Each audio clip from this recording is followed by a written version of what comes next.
नमस्कार साथियों, जानवी आईटीआई के ऑफिशियल यूट्यूब चैनल पर आप सभी का एक बार फिर से तहे दिल से बहुत बहुत स्वागत है। काफ़ी दिनों बाद मैग्नेट की क्लास आपको मिल पा रही है, उसके लिए क्षमा चाहते हैं क्योंकि टाइम टू टाइम आपको और भी अपडेट देने होते हैं। ठीक है, तो आइए बिना देरी के शुरू करेंगे। आज का हमारा जो लेसन होने वाला है चुंबक वाला लेसन, जिसका पूरा नाम है चुंबकीय पद एवं विद्युत चुंबकत्व। चुंबक क्या होती है, चुंबक की उत्पत्ति कैसे हुई, चुंबक कैसे बनी, इन सभी पर हम इस लेसन में चर्चा करने वाले हैं। और शायद आप आज तक आप चुंबक के बारे में इतना ही जानते हो कि ये लोहे की तरफ आकर्षित होती है या लोहे को अपनी तरफ आकर्षित करती है।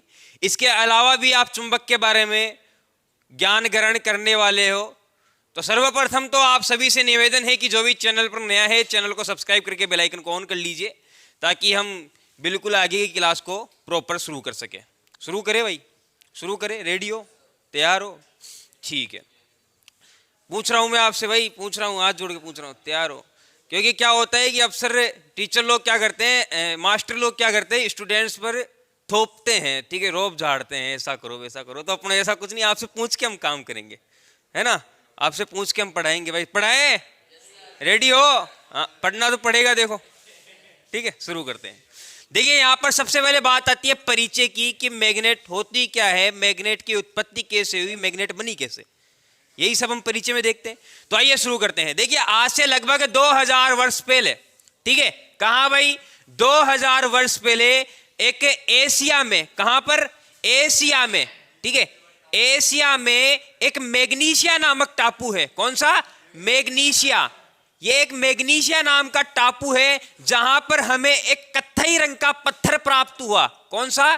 कत्थई रंग का पत्थर, ठीक है, कत्थई रंग का एक पत्थर प्राप्त हुआ जिसके अंदर लोहे के छोटे छोटे अणुओं को आकर्षित करने का गुण पाया गया। उसे मैग्नेट का नाम दिया गया। इसका नाम सर्वप्रथम मैग्नेट ही क्यों पड़ा? देखिए, यहां पर मैग्नीशिया, लगभग मैग्नीशिया और मैग्नेट मिलता जुलता नाम है, ठीक है। मतलब सबसे पहले इसको मैग्नेटाइट कहा जाने लगा। क्या कहा जाने लगा? मैग्नेटाइट। मैग्नेटाइट। ये मैग्नेटाइट नाम इसका क्यों पड़ा? क्योंकि यह जिस जगह पर प्राप्त हुआ उसका जगह का नाम था मैग्नीशिया, और मैग्नेटाइट देखिए इससे मिलता जुलता शब्द है, इसीलिए इसे मैग्नेटाइट कहा गया। अब धीरे धीरे जो मैग्नेटाइट है इसको मैग्नेट कहा जाने लगा। होता है जैसे कि आपको एक राजकुमार, बहुत बड़ा नाम है राजकुमार, अब राजकुमार रोज रोज कहूंगा तो अच्छा नहीं लगेगा, तो इसी को मैं शॉर्ट में बोल देता हूं। क्या? राजू, राज, शॉर्ट में कर दिया। तो यहां पर मैग्नेटाइट को भी शॉर्ट में बोला जाने लगा, मैग्नेट। फिर इसका नाम मैग्नेट पड़ गया। क्या पड़ गया भाई? मैग्नेट पड़ गया। अब ये जो मैग्नेटाइट है ये किस किस से मिलकर के बना है? लोह ऑक्साइड से, ठीक है, लोह ऑक्साइड से। ये जो मैग्नेट मिलकर बना हुआ है ये लोह ऑक्साइड से मिलकर के बना हुआ है। और लोह ऑक्साइड को अगर मैं रासायनिक सूत्र में लिखता हूं तो Fe3O4, ठीक है। मैग्नेट किसका बना हुआ है भाई? Fe3O4। मैग्नेट का रासायनिक फॉर्मूला क्या है? Fe3O4, ठीक है साहब। आप हमें यह बताइए कि उस जमाने में तो कोई पढ़ा लिखा हुआ नहीं करता था, ठीक है, सभी बकरी चराने वाले, या फिर इतनी शिक्षा कहां थी उस टाइम भाई? 2000 वर्ष पहले कहां थी? तो क्या मैग्नीशिया में भी ऐसे ही एक व्यक्ति को ये मिल गया, ठीक है। ये पत्थर बार बार जूती के चिपका, आपने बहुत सारी कहानियां सुनी होगी। एक कहानी आपने वो भी सुनी होगी कि कोई छड़ थी, वो एक पत्थर के चिपक गई, वो उतर नहीं रही थी। एक कहानी आपने, ये तो देखिए पढ़ाने के समझाने के एक तरीके हैं, ठीक है भाई, आपको याद हो जाए। लेकिन रियल कहानी देखिए, दोनों में से कुछ भी हो सकती है। अब मैं तो 2000 वर्ष पहले था नहीं, अब क्या पता मेरा पुनर्जन्म हुआ हो, तो मुझे पता नहीं, ठीक है। अब देखिए, दो कहानियां मैंने सुनी, एक तो वो छड़ वाली और एक वो जूती वाली। मैं हमेशा जूती वाली को लेकर के चलता हूं क्योंकि बहुत अच्छी कहानी लगती है भाई। जूती के बार बार वो पत्थर चिपक रहा था भाई, वो निकालता है उस जूती को, ज्यादा उसमें पता है सबसे बेटर क्या चीज लगती है? वो जूती को निकालता है, पिन निकालता है, ई ससुरी इसके चिपक रहा है, ठीक है। इसीलिए क्या है, कहानी मेरे को बहुत अच्छी लगती है, बताने में बहुत अच्छा लगता है। ये देखिए इसके चिपक रहा है, तो क्या है, उस कील के बार बार वो पत्थर चिपक रहा था। अब उसको कील को निकालता है, फिर जूती के चिपकता है, अब नहीं चिपक रहा है। फिर वो उसको लेकर के जाता है। उस जमाने का एक पढ़ा लिखा आदमी हुआ करता था जिसका नाम था विलियम गिलबर्ट। क्या नाम था? William Gilbert. ये विलियम जो गिलबर्ट था, इसके पास इस पत्थर को वो लेकर के जाता है। कौन? वो जूती वाला व्यक्ति। अब जूती वाले व्यक्ति का नाम तो मुझे नहीं पता। वो लेकर के जाता है, घबराता घबराता होता है ना, ज्यादा ही पढ़े लिखे आदमी से मिलते हैं तो थोड़ी घबराहट सी होती है, पहली बार किसी ऐसी जगह पर जाते हैं तो दिक्कत सी होती है, क्या बोलेंगे यार उससे, हम क्या कहेंगे। वो घबराता घबराता, साहब हाँ ई प्राप्त हुआ है। ई का है पता नहीं, कत्थई रंग का एक पत्थर है, आप बताओ इसको क्या कहें। ठीक है मुझे दे दो। अब वो उसको विलियम गिलबर्ट को वो पत्थर देता है, विलियम गिलबर्ट उसको प्रयोगशाला में लेकर के जाता है। अब देखना मिला किसको था, उस व्यक्ति को, लेकिन उसने किसको दे दिया, विलियम गिलबर्ट को। विलियम गिलबर्ट को वो पत्थर मिला, विलियम गिलबर्ट जाता है उसके अंदर, देखता है इसमें क्या क्या है। सबसे पहले उसको पता चली कि ये लोह ऑक्साइड से मिला हुआ है। लोह ऑक्साइड का उसको रासायनिक फॉर्मूला याद था, भाई Fe3O4 होता है, इसलिए Fe3O4 कहा गया। फिर उसने और भी कई चीजें पता लगाई, भाई ये तो क्या है, एक पत्थर है, अगर मैं इसी को एक छड़ चुंबक के बात ले लूं। चलो ठीक है, पहले उस बात को कंप्लीट करते हैं। देखिए इसकी जो खोज थी ना, किसने की थी, विलियम गिलबर्ट ने। क्यों, क्योंकि विलियम गिलबर्ट ने ही बताया भाई लोह ऑक्साइड से बना हुआ है, उस व्यक्ति ने थोड़ी बनाया। उस व्यक्ति ने, अब दोनों में लड़ाई होगी, अरे जी साहब हमको मिला है, तो नहीं जी मिला होगा आपको, पता तो हमने लगाया, ये हमारा है अब, तो इसीलिए फिर उसको विलियम गिलबर्ट के नाम से जाना जाने लगा। और इसकी खोज जो कि प्राकृतिक खोज होती है, कहां मिली थी वो पत्थर, कहां मिला था, प्रकृति में। अरे प्रकृति से प्राप्त हुआ, बनाया थोड़ी था विलियम गिलबर्ट ने, नहीं बनाया ना, प्रकृति से प्राप्त हुआ। प्रकृति से प्राप्त हुआ, विलियम गिलबर्ट ने उठाया और बताया भाई चुंबक है। खोज किसने की, विलियम गिलबर्ट ने। बात खत्म। प्राकृतिक चुंबक की खोज किसने की थी, विलियम गिलबर्ट। ठीक है, अब एक चीज बताइए, अभी इससे पहले मैं कौन सी बात करने जा रहा था, मुझे याद दिलाइए, मैं थोड़ा भूल सा गया। हाँ, छड़ चुंबक की बात करने जा रहा था। ये छड़ चुंबक वाला टॉपिक काफी अच्छा है। देखिए क्या होता है कि विलियम गिलबर्ट ने इसके अलावा एक चीज और बताई, यदि किसी छड़ चुंबक को, कौन सी चुंबक, छड़ चुंबक, ये छड़ चुंबक है, ये इसका एन पोल है, ये इसका एस पोल है। यदि मैं इस चुंबक को धागे से बांधकर स्वतंत्र रूप से लटकाता हूं, तो ये जो मेरी मैग्नेट है ये उत्तर दक्षिण दिशा में जाकर के रुकेगी। अभी आपको यह भी मैं बता दूं कि ये क्यों रुकेगी। उससे पहले एक चीज हमेशा याद रखना, विलियम गिलबर्ट को एक चीज और पता लगी कि ये जो 100% जो मैग्नेट है, ठीक है, ये जो 100% मैग्नेट है, इस मैग्नेट का 84% भाग ही काम करता है। ठीक है, कितना, 84% भाग ही काम करता है। मतलब इंपॉर्टेंट लिख लेना, मतलब इसके जो इधर का 8% भाग है और इधर का 8% भाग है, ये मैग्नेट का काम कभी नहीं करता। ठीक है, इसका सिर्फ 84% भाग ही काम करेगा। 100% में से यहां से 8% रह जाएगा, यहां से 8% रह जाएगा। अब दूसरा सवाल, सर बल रेखाएं तो यहीं से निकलती है। अजी साहब निकलती है, लेकिन मैंने ये कहा कि 8% भाग को छोड़िए और यहां से निकलेगी, यहां से नहीं निकलेगी कभी भी बल रेखाएं। बल रेखाएं 8% भाग को छोड़ती है और फिर निकलती है, और 8 और 8 कितना होता है, 16, और 100 में से 16 गया तो 84। मतलब मैग्नेट का 84% भाग ही काम करता है, पहली चीज। दूसरी चीज हमें से याद रखना, उसने एक चीज और दिखी, जब मैं मैग्नेट को धागे से बांध करके लटका रहा हूं तो मैग्नेट जो है हर बार 18 डिग्री झुकी हुई है, हर बार 18 डिग्री झुकी हुई है। मतलब बिल्कुल कभी भी सीधी नहीं थी मैग्नेट, जब भी उसने मैग्नेट को लटकाया तो कुछ इस तरह से 18 डिग्री वो झुकी हुई थी। ये प्रैक्टिकल आप भी करके देख सकते हो, ये 18 डिग्री झुकी हुई होगी। इसका कारण क्या है, कारण अब जानना है, अब कहानी रोचक होने वाली है, तो इसको आरंभ करते हैं। देखिए क्या होता है कि आप सभी जानते हैं कि पृथ्वी खुद एक मैग्नेट है, सभी जानते हैं। ठीक है, पृथ्वी एक बहुत बड़ा मैग्नेट है, प्रकृति का सबसे बड़ा मैग्नेट पृथ्वी है, प्रकृति ही है। ठीक, अब देखिए यहां पर क्या हुआ, यह है पृथ्वी का एन पोल, यह है पृथ्वी का एस पोल। कौन सा वाला, एन पोल एस पोल। लेकिन यह भूगोल के हिसाब से है, किसके हिसाब से, भूगोल के हिसाब से। इस पृथ्वी के अंदर मैग्नेट है, क्या है, इस पृथ्वी के अंदर ये मैग्नेट है, लेकिन इस मैग्नेट का जो ये वाला पोल है वो एन नहीं है, वो एस है, और ये एन है। अब क्या हुआ, मैं किसी मैग्नेट को लेता हूं और इसको बांध करके धागे की सहायता से ये मैं लटका देता हूं। ये मेरी मैग्नेट जो है, इसका ये जो एन ध्रुव है, ये तो इस एन ध्रुव की ओर जाकर के रुकता है, और ये जो एस ध्रुव है, ये एस ध्रुव की ओर जाकर के रुकता है। ऐसा क्यों हुआ, जबकि हमने हमेशा सुना है कि एन पोल को हमेशा प्रतिकर्षित करेगा और एस पोल को हमेशा प्रतिकर्षित करेगा। लेकिन फिर भी हम मैग्नेट को लटकाते हैं तो मैग्नेट का एक ध्रुव जो एन ध्रुव था वो उत्तरी ध्रुव की ओर जाकर के रुक रहा है, पृथ्वी के उत्तरी ध्रुव की ओर, और जो दक्षिणी ध्रुव था वो पृथ्वी के दक्षिणी ध्रुव की ओर जाकर के रुक रहा है। आप ये सभी देख पा रहे हो कि ये एस पोल पृथ्वी के एस पोल की ओर जाकर के रुक रहा है। ऐसा क्यों हो रहा है, तो आप इसके अंदर थोड़ा सा और ध्यान से देखोगे तो इसके अंदर एक मैग्नेट भी है। इस मैग्नेट का जो एस सिरा है वो पृथ्वी के उत्तरी ध्रुव की ओर है, इसीलिए इस मैग्नेट के इस वाले सिरे को जो हम मैग्नेट लटका रहे हैं उसको पृथ्वी का जो ध्रुव है वो आकर्षित नहीं कर रहा, मैग्नेट का ध्रुव आकर्षित कर रहा है।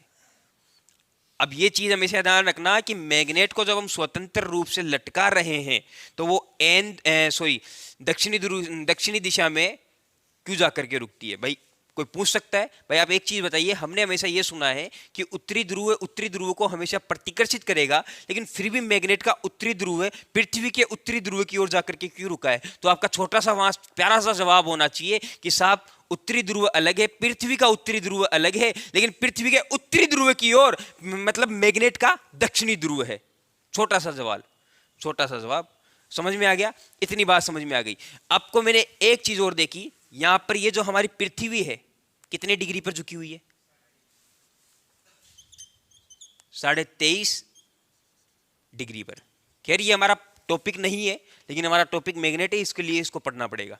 ठीक है, हमारी जो पृथ्वी है, पृथ्वी कितने डिग्री झुकी हुई है, 23.5 डिग्री झुकी हुई है। और हमारी जो मैग्नेट है, इसके अंदर जो मैग्नेट है वो मैग्नेट कितनी झुकी हुई है, 18 डिग्री। ठीक है, इतनी बात समझ में आ गई। पृथ्वी की भूगोल के हिसाब से पृथ्वी कितनी झुकी हुई है, 23.5 डिग्री, लेकिन मैग्नेट के हिसाब से मैग्नेट कितनी झुकी हुई है, 18 डिग्री। इसीलिए जो हमारे पास जो हमारा जो ये धागे से बांध करके हम लटका रहे थे, ये 18 डिग्री झुका हुआ है। जब भी आप किसी स्वतंत्र रूप से किसी मैग्नेट को धागे से बांध करके लटकाओगे तो वो ऑटोमेटिक 18 डिग्री पर जाकर के रुकेगा। इसका कारण क्यों है, क्योंकि दो चुंबकें हमेशा समांतर में चलती है। अगर ये पृथ्वी की ये वाली चुंबक अगर 18 डिग्री झुकी हुई है तो आप जो लटका रही हो ऑटोमेटिक इसके समांतर में हो जाएगी और ये भी 18 डिग्री झुक जाएगी। इतनी बात समझ में आ गई, 18 डिग्री की झुकी।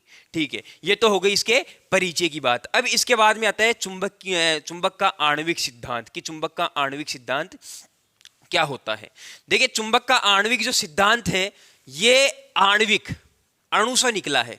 कहां से निकला है, अणु से। मतलब अब इस आणविक सिद्धांत में आप सभी को वो चीजें बतानी है जितनी चीजें आप अणु के बारे में जानते हैं। बताना शुरू करूं? ठीक है, क्या होता है कि सभी को पता है कि जो मैग्नेट है ना छोटे छोटे अणुओं से मिलकर के बना हुआ है। किससे? छोटे छोटे अणुओं से मिलकर के बना हुआ होता है। अब आपको एक छोटी सी चीज पूछता हूं, ये लकड़ी की जो आप टेबल पे जिस टेबल पर आप बैठे हो इसके अंदर जो अणु काम में लिए गए हैं वो लकड़ी के हैं या लोहे के हैं? अरे मैं सिर्फ पंटे की बात कर रहा हूं, है ना। ठीक है, लकड़ी के ही है भाई, लकड़ी के है इसीलिए ये बड़ी लकड़ी बन गई। तो एक छोटा सा जवाब और सुनना चाहता हूं कि जो मैग्नेट है वो भी क्या मैग्नेट के कणों से ही मिलकर के बना होता है? सिंपल सी बात है भाई, मैग्नेट के कणों से मिलकर के बना हुआ है। ढेर सारे मैग्नेट के कणों को हमने एक जगह किया तो हमें एक मैग्नेट प्राप्त हुआ, एक मैग्नेट प्राप्त हुआ। तो यही है इसका आणविक सिद्धांत कि यहां पर मैग्नेट का हर एक अणु स्वयं में एक मैग्नेट है। क्या है? स्वयं में एक मैग्नेट है। इतनी बात समझ में आ गई? क्या है भाई? ये मैग्नेट है, ये इसका आणविक सिद्धांत है। अब चाहे आप इसको दो भागों में तोड़ लो, ठीक है, आप इसको दो भागों में तोड़ लो, ये इसका एन पोल है और ये इसका एस पोल है, तो ऐसा कभी नहीं होगा कि इसका एन पोल तो अलग हो जाए और इसका एस पोल अलग हो जाए। ऐसा कभी नहीं होगा। अगर आप इसको यहां से तोड़ते हो तो इसके अंदर अपने आप दो पोल बन जाएंगे। क्यों बन जाएंगे? क्योंकि ये पहले से ही ढेर सारे मैग्नेटों से मिलकर के बना होता है। जो कंडीशन यहां थी वही कंडीशन यहां भी रहेगी, इसके अंदर भी दो पोल बनेंगे। क्या बन जाएंगे भाई? दो पोल बन जाएंगे। लेकिन एक चीज और याद रखना कि यहां पर जो दो पोल बनेंगे, जहां से ये मैग्नेट टूटेगी वहां पर समान पोल बनेंगे। क्या बनेंगे? समान पोल बनेंगे। और समान पोल, जैसा कि मैंने अभी अभी आपको यहां पर एक एग्जांपल में बताया था, समान पोल एक दूसरे को हमेशा प्रतिकर्षित करेंगे। इसीलिए मैग्नेट जहां से टूटती है वहां से कभी नहीं चिपकेगी। फिजिक्स, ओके या ठीक है।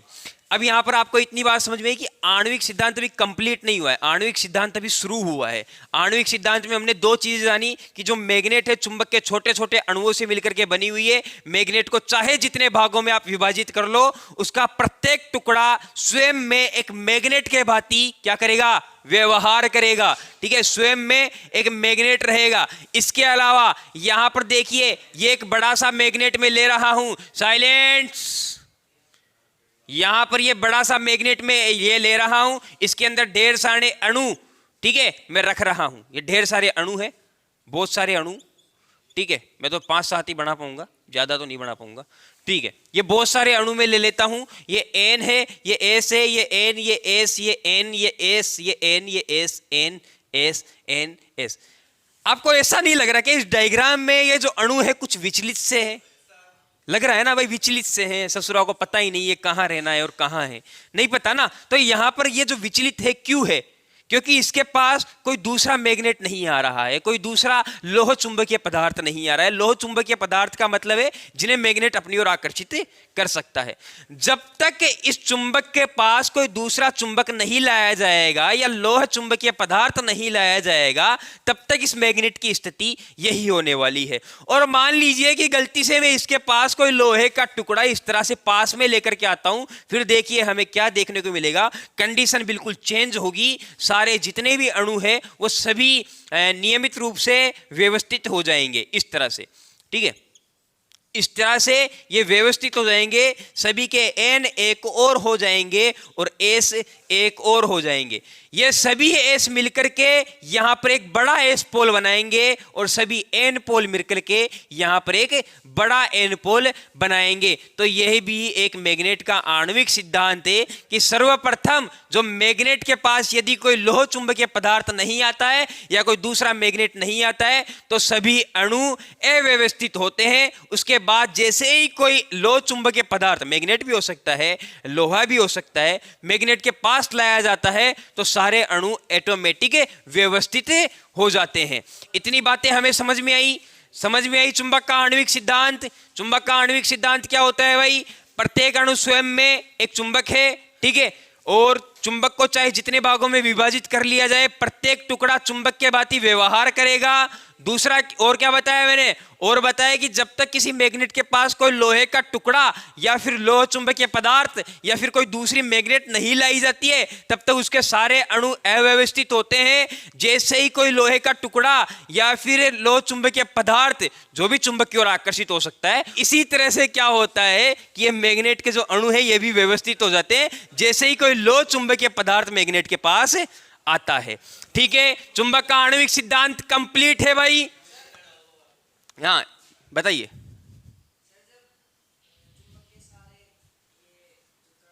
हाँ हाँ बिल्कुल, 1 second sir, 1 second. Yes yes yes, जितने भी कण होंगे, एक छोटा सा मैं जवाब आपसे पूछना चाहता हूं, मकान किससे मिलकर के बना होता है?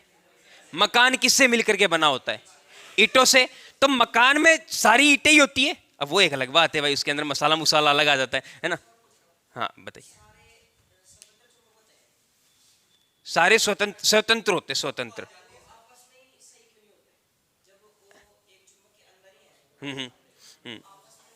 आपस में सही इसलिए नहीं होते क्योंकि इनकी जो बल रेखाएं हैं उनमें प्रॉपर तनाव नहीं होता है। और जब तक प्रॉपर तनाव कब तक नहीं होगा? प्रॉपर तनाव जब तक नहीं होगा तब तक उसके पास कोई दूसरा मैग्नेट नहीं लाया जाएगा या दूसरा लोहा नहीं लाया जाएगा। क्या होता है कि इनके अंदर चुंबकीय बल रेखाएं निकलती है, ठीक है, ये चुंबकीय बल रेखाएं निकलती है। लेकिन दिक्कत ये है कि ये चुंबकीय बल रेखाएं मैग्नेट के अंदर जो है एन से एस की ओर ही जाएगी, ठीक है, मतलब एन से एस की ओर ही जाएगी और बाहर से एस से एन की ओर ही जाएगी। तो इन बल रेखाओं के कारण क्या होता है, इनके अंदर तनाव नहीं होता है। अब देखना क्या होगा, अभी जो है पथ बंद बन रहा है, पथ बंद बनता है, सारे अभी सभी अव्यवस्थित है, कुछ पता ही नहीं इनको क्या चल रहा है जीवन में, क्या कुछ नहीं चला। अब यहां पर देखिए एन से निकलेगी बल रेखाएं और ये एस की ओर जा रही है। कहां जा रही है?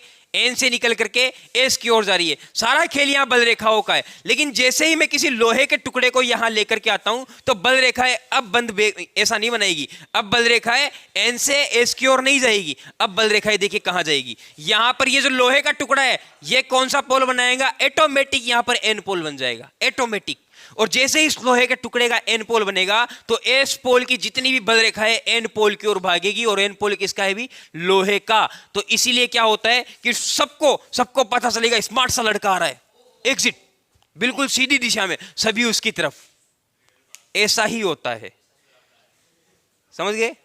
ठीक है, सारा खेल यहां पे बल रेखाओं का है। बल रेखाएं अव्यवस्थित होती है, जैसे ही कोई लोहे का टुकड़ा आता है सारी बल रेखाएं लोहे के टुकड़े की ओर भागती है, और भागती है तो सारे के सारे व्यवस्थित हो जाते हैं। और व्यवस्थित होकर एक बड़ा चुंबक का निर्माण होता है। सर्वप्रथम सभी अव्यवस्थित होते हैं, बाद में व्यवस्थित होते हैं।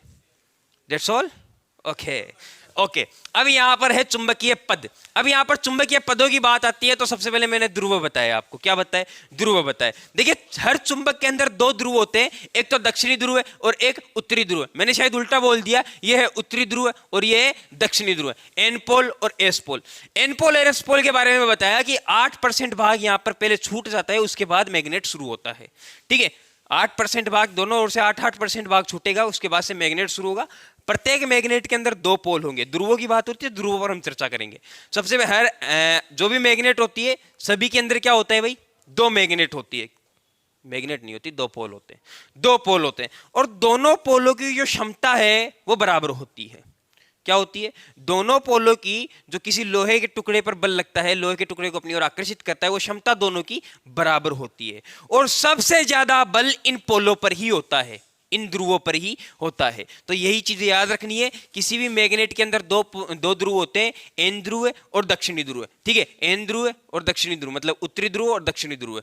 यहां पर जो बल रेखाएं निकलती है, सबसे ज्यादा बल रेखा है यहीं से निकलेगी। और जितनी भी बल रेखाएं होगी वो चुंबक के बाहर एन से एस की ओर जाएगी और चुंबक के अंदर एस से एन की ओर आएगी। ठीक है, एस से एन की ओर आएगी। अब देखिए यहां पर एक परिपथ बन गया है, इसको हम क्या बोलते हैं? चुंबकीय परिपथ। वो बाद में आएगा वो टॉपिक, इसको छोड़ दीजिए अभी फिलहाल के लिए। इतना याद रखिए कि किसी भी मैग्नेट के अंदर दो ध्रुव होते हैं, दोनों ध्रुवों की क्षमता, पावर, बल बराबर होता है।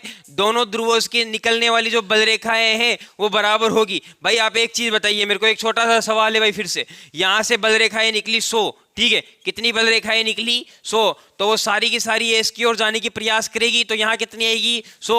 तो दोनों पर जो बल होगा कितना होगा? बराबर होगा। कितना होगा? बराबर होगा। हो सकता है भाई एक आधी जो बल रेखा है वो लीकेज हो जाए, ठीक है, हो सकता है कि जो एक आधी बल रेखा है वो लीकेज हो जाए, लेकिन लगभग तो पूरी पहुंच जाएगी ना। तो बल रेखाएं कितनी होगी? बराबर होगी। पावर कितना होगा? दोनों ध्रुवों पर बराबर होगा। तो ये दो ध्रुव है, जो कि मैग्नेट के पास दो ध्रुव होते हैं, हर मैग्नेट के पास दो ध्रुव हो गए।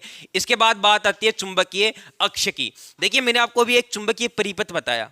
चुंबकीय परिपथ तो होगा पूरा, ठीक है, चुंबकीय परिपथ या फिर चुंबकीय बल रेखाएं, ये चुंबकीय बल रेखा बोल सकते हैं इनको, ये चुंबकीय बल रेखाएं होती है। लेकिन चुंबकीय अक्ष क्या होता है? वह काल्पनिक बल रेखा, ठीक है, जिसकी हम सिर्फ कल्पना कर रहे हैं, वह काल्पनिक बल रेखा जिसकी हम सिर्फ कल्पना कर सकते हैं और जो कि एन से एस की ओर जाती है, वो क्या कहलाती है? चुंबकीय अक्ष कहलाती है। ये देखिए एन से निकली है बल रेखा, ये एस की ओर गई, तो ये जो एक बल रेखा है जो कि काल्पनिक है, जिसका सिर्फ हम कल्पना कर सकते हैं, यह है चुंबकीय अक्ष। क्या है भाई? चुंबकीय अक्ष। देखिए मैं आपको बता दूं, चुंबकीय बल रेखा और चुंबकीय अक्ष दोनों समान है, दोनों में ज्यादा डिफरेंट नहीं है। बस चुंबकीय बल रेखाओं में क्या होगा, चुंबकीय बल रेखा की जब बात आएगी तो वो जो अंदर से जा रही है उसकी भी बात आ जाएगी, और यहां पर चुंबकीय अक्ष की जब भी बात आएगी सिर्फ बाहर वाली बल रेखा की बात आएगी। ठीक है, ये हो गई हमारे पास चुंबकीय अक्ष। चुंबकीय अक्ष समझ में आ गया? वह काल्पनिक बल रेखा जिसकी हम सिर्फ कल्पना कर सकते हैं, जो कि एन से एस की ओर जाती है, उसे हम चुंबकीय अक्ष कहते हैं। ठीक है, ये चुंबकीय अक्ष कंप्लीट। इसके बाद में चुंबकीय उदासीन अक्ष। चुंबकीय उदासीन अक्ष के बारे में मैंने आपको बताया है, चुंबकीय उदासीन अक्ष के बारे में मैंने आपको बताया है, लेकिन फिर से एक चीज बता दूं, और चुंबकीय उदासीन अक्ष को कंप्लीट करने से पहले मैं आपको अगर दूसरा टॉपिक बता दूं तो ये ज्यादा बेटर रहेगा। इसके लिए चुंबकीय बल रेखा को पहले समझाता हूं। देखिए चुंबकीय बल रेखा को हम पहले समझते हैं। यहां पर जो बल रेखा निकल रही है, बल रेखा निकली एन से एस की ओर जा रही है, ठीक है। ये हमारा एन पोल हो गया और ये हमारा एस पोल हो गया। ये एन पोल से निकल करके जो बल रेखा एस की ओर जा रही है और अंदर से एस से एन की ओर जा रही है, ठीक है। तो यहां पर ये दोनों मिल रही है, इन दोनों को क्या बोलते हैं भाई? इसे ही बोलते हैं चुंबकीय बल रेखा। क्या बोलते हैं? चुंबकीय बल रेखा। एक चीज सदैव ध्यान रखना कि जो चुंबकीय बल रेखाएं हैं ये कभी भी एक दूसरे गुणधर्म बता रहा हूं मैं, ठीक है। बल रेखा आप समझ गए कि वह काल्पनिक बल रेखा जो एन से एस की ओर जाती है और चुंबक के अंदर एस से एन की ओर जाती है, वह काल्पनिक बल रेखा क्या कहलाती है भाई? चुंबकीय बल रेखा कहलाती है। समझ में आ गया? मतलब बाहर से एन से एस की ओर और अंदर से एस से एन की ओर, तो ये क्या कहलाती है? चुंबकीय बल रेखा। अब चुंबकीय बल रेखा के कुछ गुणधर्म सुनिए, मतलब इसके कुछ गुण भी तो होंगे, गुण होते हैं। दो बल रेखाएं कभी भी एक दूसरे को काटेगी नहीं। दो हमेशा बल रेखाओं में तनन सामर्थ्य होता है, मतलब तनी हुई रहती है बल रेखाएं, ठीक है। यहां पर जैसे कि ये एक बल रेखा है और जस्ट इसी के पास से एक बल रेखा और निकलती है, तो ये बल रेखाएं कभी भी एक दूसरे को काटेगी नहीं, ये हमेशा एक दूसरे के समांतर में चलेगी। ये इसके गुणधर्म है, बल रेखाओं के गुणधर्म है। जितनी बल रेखाएं यहां एन से निकलेगी, सारी बल रेखाएं एस की ओर पहुंचेगी, ठीक है। इतनी चीजें हमने जानी। एक चीज मैंने आपको बताई कि बल रेखाएं काटेगी नहीं, बल रेखाएं काटेगी नहीं। उदासीन अक्ष में इसी चीज को ध्यान रखना। और क्यों एन पोल एस पोल को अपनी ओर आकर्षित करता है और एन पोल को अपने से दूर भेजता है, वो चीज यहीं से समझ में आएगी। अब देखिए क्या होगा। यहां पर मैंने कहा कि कभी नहीं काटेगी, तो दो मैग्नेट में लेता हूं, ये मैं दो मैग्नेट ले लेता हूं। ये इसका एन पोल हो गया, ये इसका एस पोल हो गया। ये दूसरी मैग्नेट, ये इसका एस पोल हो गया, ये इसका एन पोल हो गया, ठीक है। मैग्नेट एक दूसरे से दूर क्यों जाती है?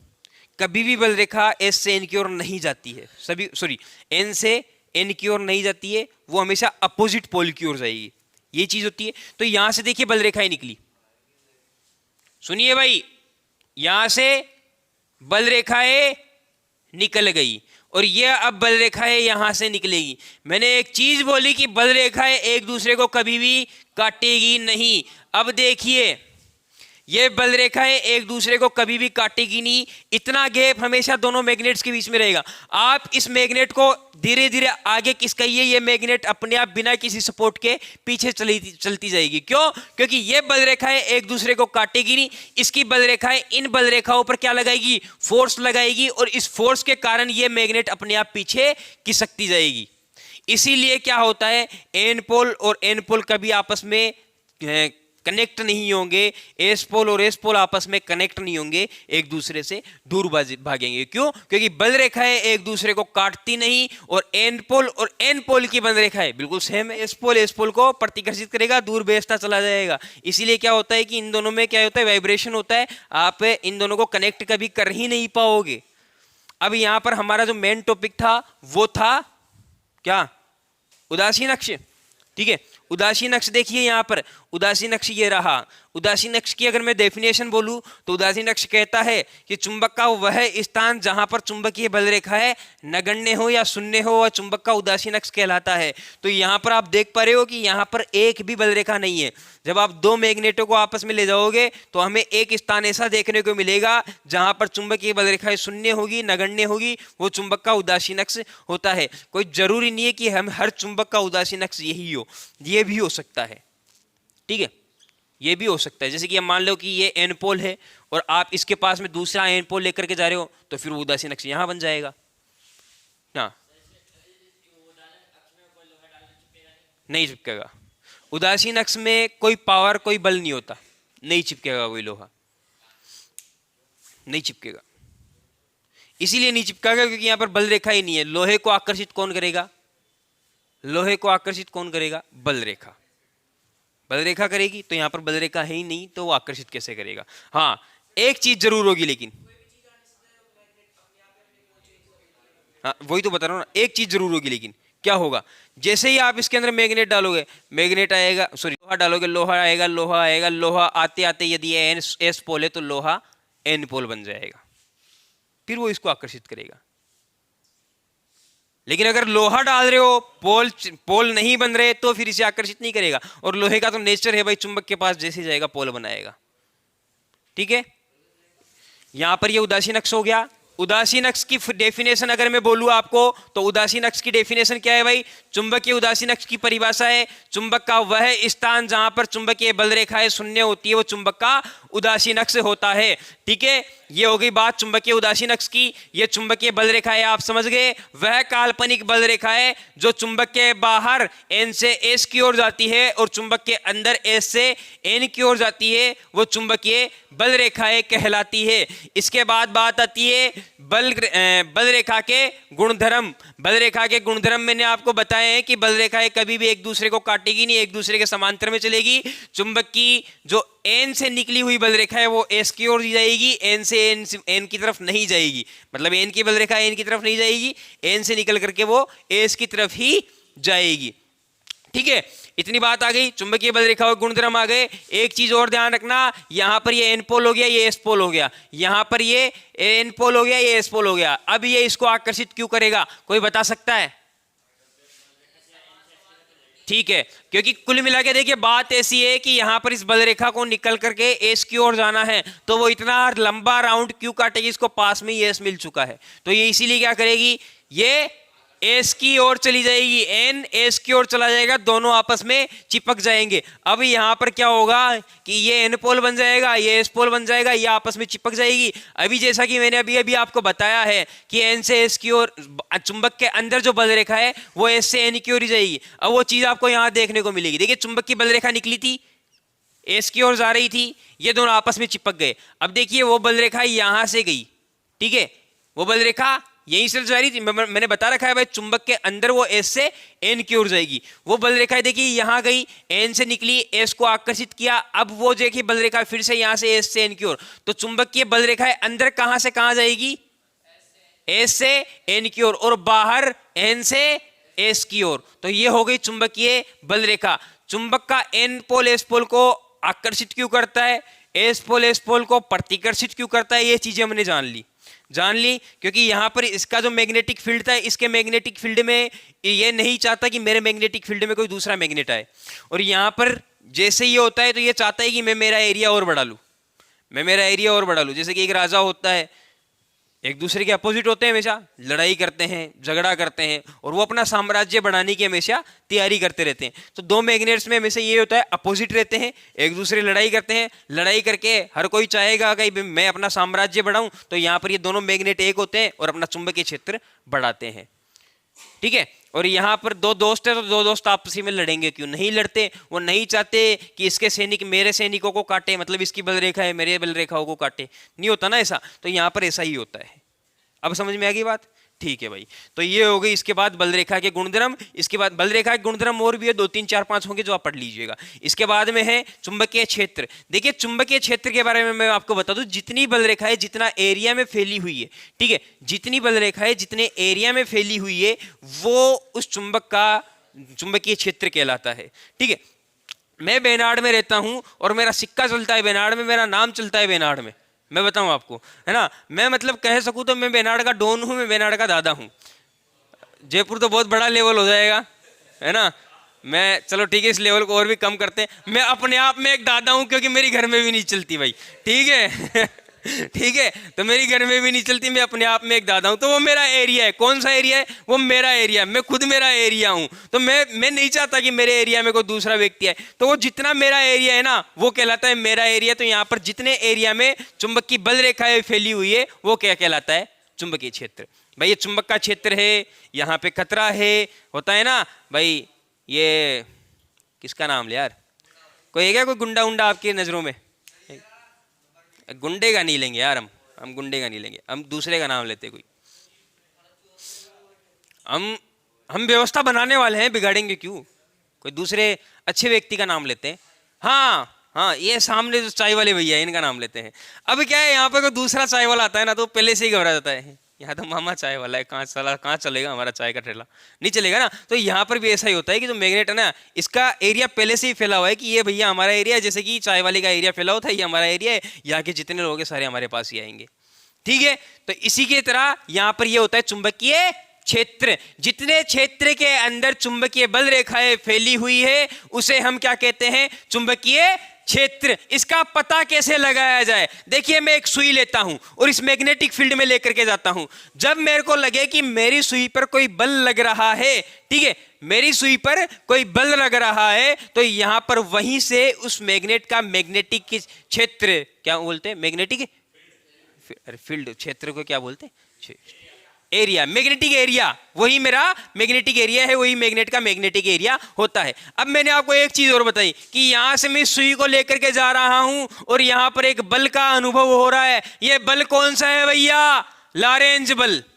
कौन सा बल है, लॉरेंज बल, ठीक है, यह है लॉरेंज बल। यदि किसी मैग्नेट के पास, क्या, यदि किसी मैग्नेट के पास मैं किसी सुई को लेकर के जाता हूं तो उस सुई पर मेरे को एक बल का अनुभव होता है जिसे मैं लॉरेंज बल कहता हूं।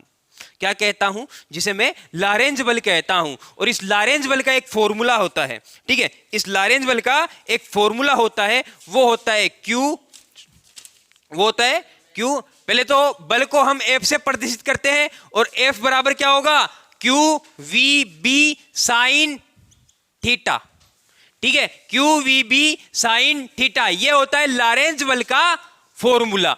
अब आपसे पूछे कोई मैग्नेट है, उसके अंदर इतना कूलाम आवेश है और किसी सुई को लेकर के जाने का इतना वेग है, मतलब इतने वेग से वो सुई अंदर जा रही है, ठीक है। और दूसरी चीज आपसे पूछ ले, इतना फ्लक्स घनत्व है, इतना फ्लक्स वो उत्पन्न कर रहा है और इतने डिग्री पर उस सुई को लेकर के जाया जाता है। बताइए उस सुई पर कितना बल लगेगा। आप बोलोगे नहीं पता भैया। क्यों नहीं पता, क्योंकि सूत्र नहीं पता। सूत्र पता हो तो हमें पता है भाई, सूत्र पता होगा तो हमें पता है। अब देखिए सूत्र का हमें पता है भाई, यह है F बराबर, मतलब लॉरेंज बल बराबर Q V B sine theta. अगर आपकी इच्छा हो तो लिख लीजिएगा क्योंकि अच्छी चीज है भाई, ठीक है। अब इसके बाद में यहां पर यह हमारे पास है आवेश। क्या है, आवेश। आवेश की वैल्यू आपको दी जाएगी, वेग की वैल्यू आपको दी जाएगी, बी यानी कि चुंबकीय फ्लक्स की वैल्यू आपको दी जाएगी। समस्या आएगी भाई साइन थीटा में, सर ये साइन थीटा समझाइए क्या है। देखिए अगर साइन थीटा दिया जाए तो ठीक है, नहीं दिया जाए तो उड़ा दीजिएगा भैया।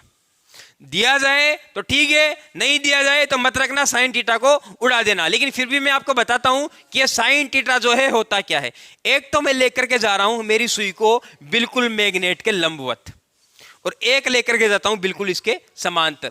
जब भी समांतर का नाम ले लिया जाए इसको हटा देना यहां से, फिर ये काम नहीं आएगा। जैसे ही समांतर का नाम लिया जाए साइन थीटा को हटा देना, फिर लॉरेंज बल का सिर्फ फॉर्मूला बनेगा QVB।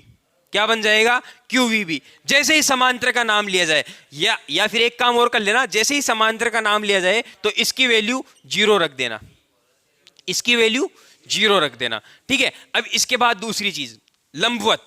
मैं आपसे कहूं कि एक चुंबक है, उस चुंबक के लंबवत में 0 लिख देना यहां पर। क्यों, क्योंकि यहां पर फिर कोई कोण नहीं बनेगा, इसीलिए फिर यहां पर 0 लिख देना। और एक चीज और, पूरी वैल्यू 0 हो जाएगी, मेरे को पता है पूरी वैल्यू 0 हो जाएगी। आप यही सोच रहे हो कि पूरी वैल्यू 0 हो जाएगी, इसका कारण क्या है। इसका कारण यह है कि जब मैग्नेट को आप यहां से लेकर के जाओगे तो आपको बल लगाना नहीं पड़ेगा, बल की वैल्यू आपके द्वारा लगाया जाने वाला बल 0 है, आप पर लगने वाला बल 0 है। अब जो बल लगेगा वो मैग्नेट का बल लगेगा, इसीलिए पूरी वैल्यू 0 निकल कर के आएगी। लॉरेंज बल की वैल्यू 0 हो जाएगी जब समांतर का नाम लिया जाएगा। लेकिन आपसे कह दिया जाए कि लंबवत हो, किसी मैग्नेट के या फिर किसी छड़ चुंबक के लंबवत किसी सुई को ले जाया जाता है, अब बताइए लॉरेंज बल की वैल्यू कितनी होगी। तो भाई साइन 90 का वैल्यू रखनी है हमें, साइन 90 की वैल्यू होती है 1 से जो भी आपको वैल्यू दी जाए, जैसे कि आवेश की वैल्यू आपको दे दी जाए 40, यहां पर V की वैल्यू, वेग की वैल्यू कितनी हो जाए, मान लो कि 10 मीटर प्रति सेकंड। इसके बाद यहां पर इसकी वैल्यू दे दी जाए, B की वैल्यू, फ्लक्स की वैल्यू दे दी जाए आपको 100। अब बताइए 100 वेबर या 100 टेस्ला जो भी है आपको दे दी जाएगी, ठीक है। तो ये 40,000 का बल लगेगा। और बल की वैल्यू क्या होती है, बल की वैल्यू न्यूटन, ठीक है। ये निकल कर गएगा इस तरह से, समझ में आ गया लॉरेंज बल क्या होता है, ठीक है। ये तो मैग्नेट की बात हो गई सर। हमने तो ये भी सुना है कि एक वायर होता है और वायर के तरफ मैग्नेटिक फील्ड जनरेट होता है। हमने तो ये भी सुना है कि ये एक वायर है। अब वायर कहाँ है, वायर यहाँ है, कहाँ है, यहाँ है भाई। इस वायर के चारों ओर भी सिर्फ मैग्नेटिक फील्ड जनरेट होगा, और इस मैग्नेटिक फील्ड के पास में भी जब हम किसी सुई को लेकर के जाएंगे तो उस सुई पर एक बल देखने को हमें मिलेगा। तो इसका पता कैसे लगाया जाए, तो इसके लिए भी एक फॉर्मूला है भाई, और इसको कहेंगे चालक द्वारा लगने वाला बल। क्या, चालक द्वारा लगने वाला बल। इसका जो फॉर्मूला हो जाएगा वो हो जाएगा, क्या हो जाएगा, रुको, F I B L sine theta. ठीक है, थीटा की वैल्यू उसी तरह से रखनी है। ठीक है, थीटा की वैल्यू उसी तरह से रखनी है, आई बी एल साइन थीटा, ये इसका फॉर्मूला हो जाएगा। कौन सा, चालक द्वारा लगने वाले बल का। चालक में मैग्नेटिक फील्ड जनरेट हुआ, चालक में मैग्नेटिक फील्ड जनरेट होने के बाद बल लग रहा है, तो उसे हम क्या कहते हैं भाई, चालक द्वारा लगने वाला बल। और इस बल को कैसे निकाला जाएगा, उस बल को निकाला जाएगा आई बी एल। ठीक है, यहां पर चालक की लंबाई रख देनी है, चालक के द्वारा उत्पन्न चुंबकीय क्षेत्र रख देना है, चालक में से कितना करंट फ्लो हो रहा है वो रख देना है। साइन थीटा की वैल्यू जैसे कि मैंने आपको बताई उसी तरह से रखनी है। यदि समांतर में सुई लेकर के आ रहे हो आप तो 0 रख देना इसकी वैल्यू, और अगर लंबवत लेकर के जा रहे हो, जो भी आप डिग्री पर लेकर के जा रहे हो, तो उस डिग्री की वैल्यू रख देना। ठीक है, उस डिग्री की वैल्यू रख देना, उसको हल कर देना। यह आपके पास फोर्स आ जाएगा। कौन सा फोर्स, चालक द्वारा लगने वाला फोर्स। ठीक है, अब यहां पर लॉरेंज बल याद रखना है कि किस, लॉरेंज बल क्या होता है। ठीक है, लॉरेंज बल क्या होता है। इतनी चीजें जो भी मैंने आपको बताई है, उम्मीद है आप सभी को समझ में आ गई होगी, और समझ में नहीं आई है तो भैया दूसरा से वीडियो देख लीजिएगा। 42 मिनट की क्लास हो चुकी है, तो धन्यवाद। अभी तक जो भी आगे की क्लास होगी उसमें फिर से मिलते हैं। धन्यवाद साथियों।